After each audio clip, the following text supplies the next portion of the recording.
and welcome to the Nitty Kitties channel. I'm Netty. Now then, in this video, this is a new series.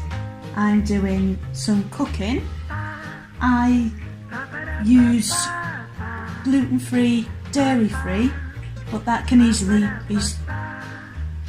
be changed for whatever suits you best, so it doesn't have to be gluten-free. If this helps anyone, that's brilliant, isn't it? Now, first of all, I'm going to measure out the flour. All of the quantities that you need will be in the description below. Now, you're thinking this is an art channel, what's going on? The recipes are available to print out, and I'll do a bit of a voiceover later, so it'll give you a bit more information. But you can print off that recipe and you can colour it in and stuff like that, and it's basically something a piece to colour in and a recipe as well. So first things first, I'm going to add the flour, but I have preheated the oven to 180 degrees Celsius. I've done a bit lower actually because mine's a fan oven, that's 160. I think it's 285 grams of flour, but if I'm wrong, during editing I shall have told you the correct amount, and as I say, all the correct amounts will be in the description below. So we're going to sift, hello, it's musical, sift that into the bowl. Like so. I am currently working on an apron to wear as well. If memory serves me correctly, 225 grams of caster sugar. You can use golden caster sugar as well, it does give a really nice flavour. I'm gonna add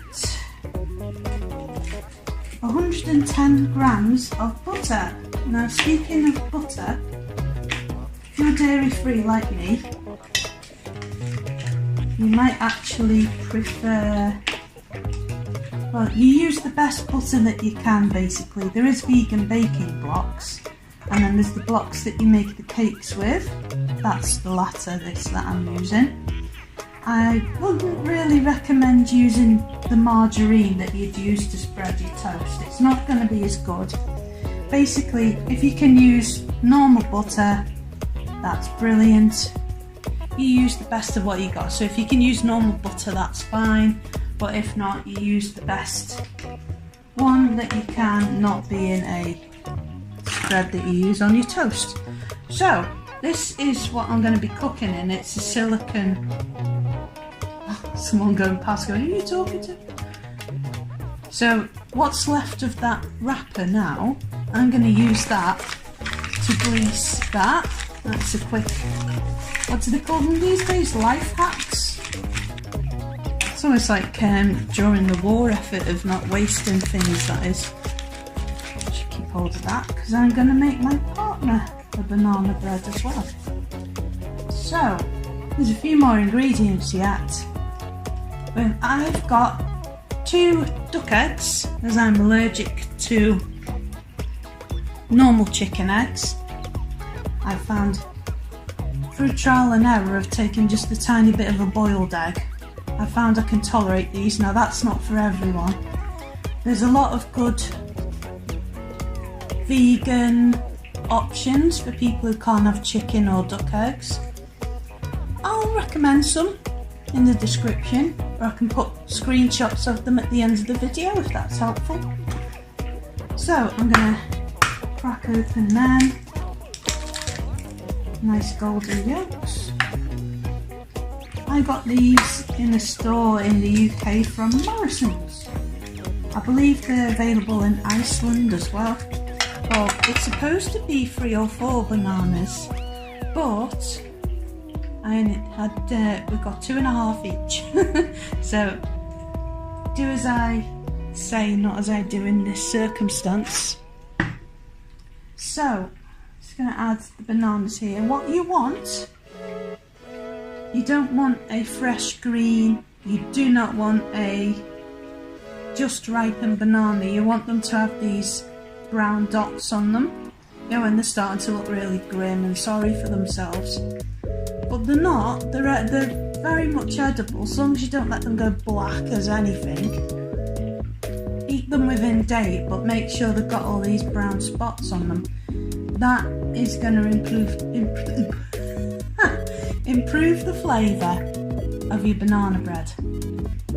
It's going to make all the difference. It's going to taste so much better. So I don't know how it works, but it works. So I'm going to add that. And this last bit of banana. So yeah, make sure you've got about maybe 3 large, or see, it's just starting to go a bit black. Baking powder, xanthan gum. You want 1 teaspoon of each. This is just for gluten-free baking, not necessarily for all baking. Now, in banana bread, you'd use bicarbonate of soda. I'm not sure if that's got a different name elsewhere in the world, because I see mostly it's people from the US, the States, who are following me. Oh, thank you for all the new subscribers, by the way, that's really cool. So, 1 teaspoon of each. In a gluten-free recipe seems to be fine. 1 teaspoon of bicarb soda if you've got it. If not, use baking powder. Preferable for the baking soda. So I'm just going to add, I feel like a prison warden with these. So, 1 teaspoon. It does say on that actually. So it's a gum that can help bind and baked goods. 2 teaspoons to 500 grams of flour. So that was 250 grams of flour, 1 teaspoon. For a cake, add a 1/4 teaspoon to 200. For pastry, a pinch to 100 grams of flour. So, because you haven't got the gluten, that's basically the binder when you're making a bread. It's not an actual ingredient. It's something, because science, that makes all of the structure bind together. So the more you can get in a gluten-free recipe to bind it together, the better chance. I remember the first cake I made, gluten-free cake, and I cut into it and it was basically like it was powder. It just went like that. So I'm just going to double check the next bit, which is milk. Oh, just throw everything everywhere. You would usually use buttermilk, but there is an alternative to that, and I shall show you that in a sec.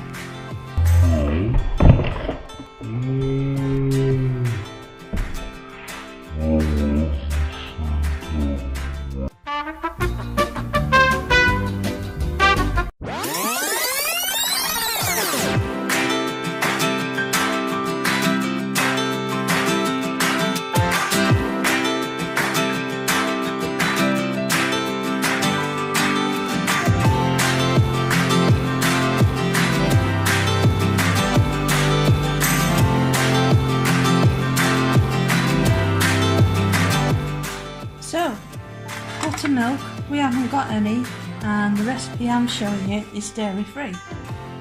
What can you do? I got soy milk. It's sweetened soy milk, because I've got a sweet tooth. I've measured out 85 millilitres of that.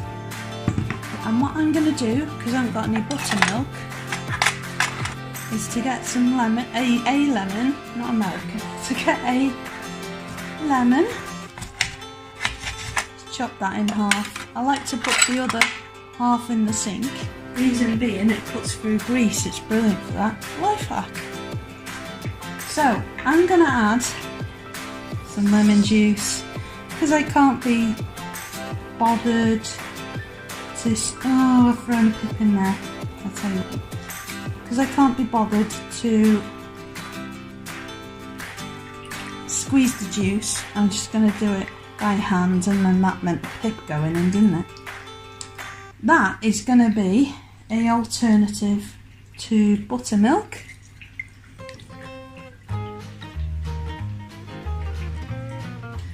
So we want that pip out of there, don't we?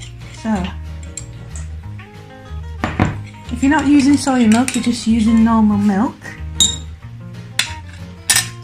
Omit soy milk for your normal cow juice.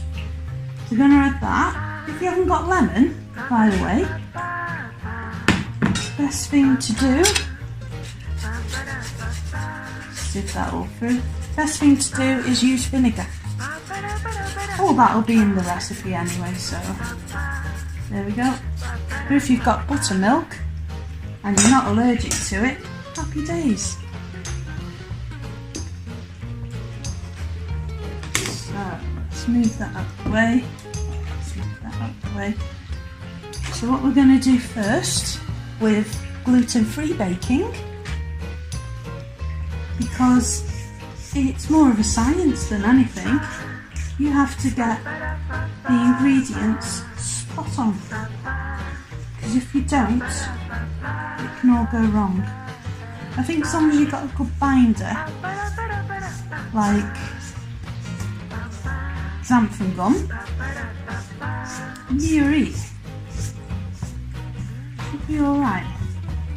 So I've got a spatula here, plastic one, well, silicone, isn't it?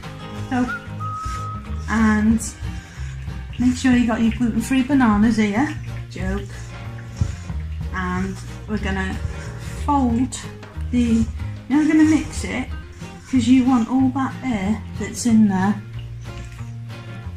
you don't want to lose all that air that you've used the sieve for, right? You need to make sure all of that is nicely mixed together. What I do, best way I've found, is to make a figure of 8. Keep going like that. Figure of 8. That's how you do it. Yeah? Now optional in this, you could use, I wouldn't use a hand mixer, you know, the electric mixer I mean.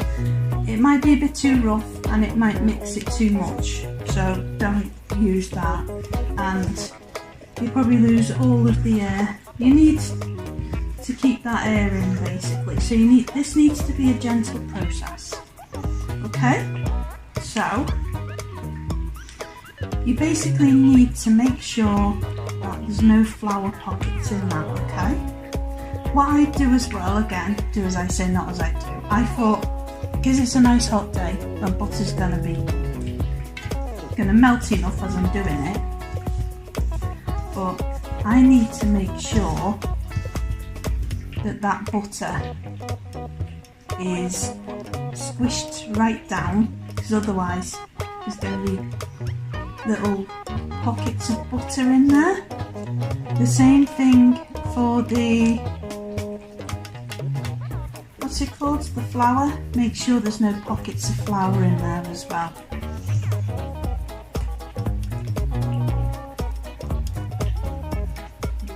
There's a massive bit of butter there.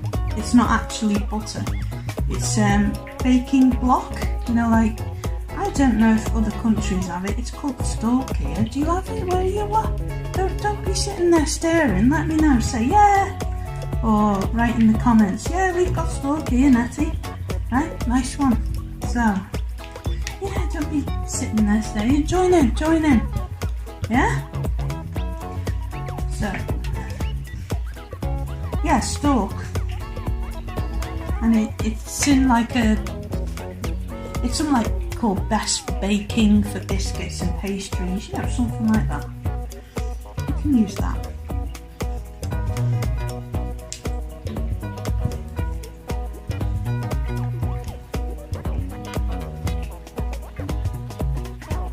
Anyway, I think that's all nicely incorporated.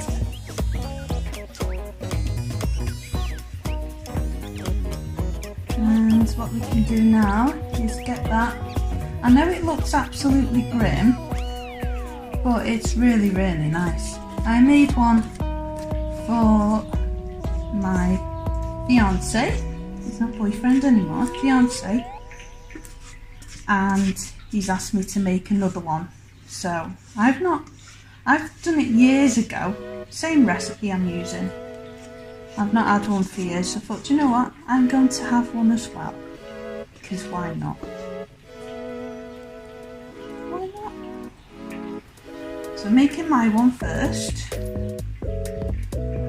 Reason being, so there's less risk of contamination with glue and stuff.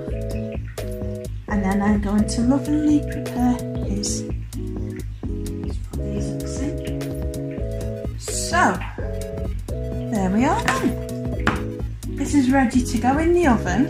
Please ignore this, because there's a bit like that, exactly the same, but it fell out this side. So, I just got a bit of banana bread on my hand. Ugh. But doesn't look too nice now, does it? But in an hour, we're going to bake that 160 for fan. Between 160 and 180. If 160 is too much, just turn it up a wee bit. Maximum of 180 degrees Celsius. Somewhere on the screen there, future Netty will tell you that's not right or that's correct. Put that in for an hour. You'll be able to tell when it's ready. I'll tell you what I didn't do. Again, do as I say, not as I do. You'll be able to tell when it's ready. Put a skewer and I put it right in the middle. And if it comes out goopy, you can tell that it still needs a bit longer. Maybe put a bit of foil over the top to stop it burning.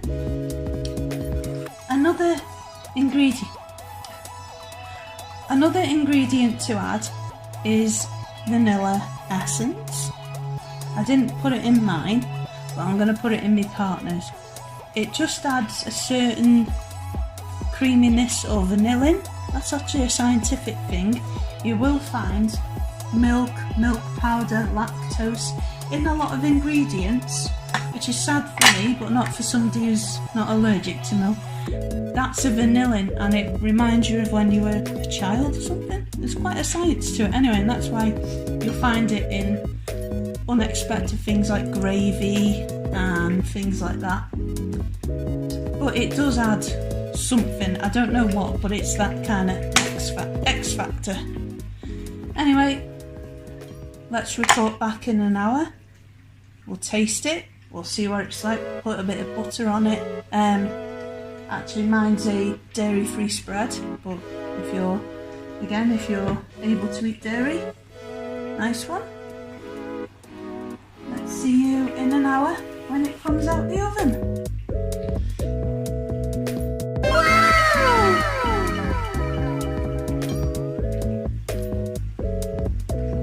So here she is. She's baked and ready. With gluten-free baking, I'd make sure to let it fully cool down before you take out the tray first, because it's still cooking in there, so it's better to let it cool down. So I'm gonna get a slice of that. So, there we go. How nice does that look? So this is the spread I'm using. I'm not sponsored or affiliated by Flora or any brands that you see in this video. So I'm going to try it on camera. So it's like, use any spread that you like, whichever suits you best.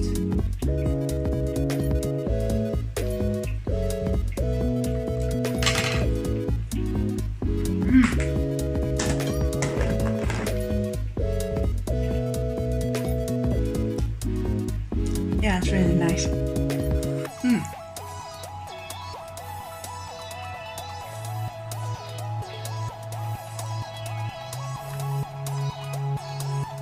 It's turned into a mukbang. So, my advice is bananas, mash them up before you put them in the mix. It'll work much better. Mash it up before you put them in the mix with the flour and that in a bowl. Melt your butter before you add it. In the microwave it should only need 15-20 seconds, something like that. That'll be much easier.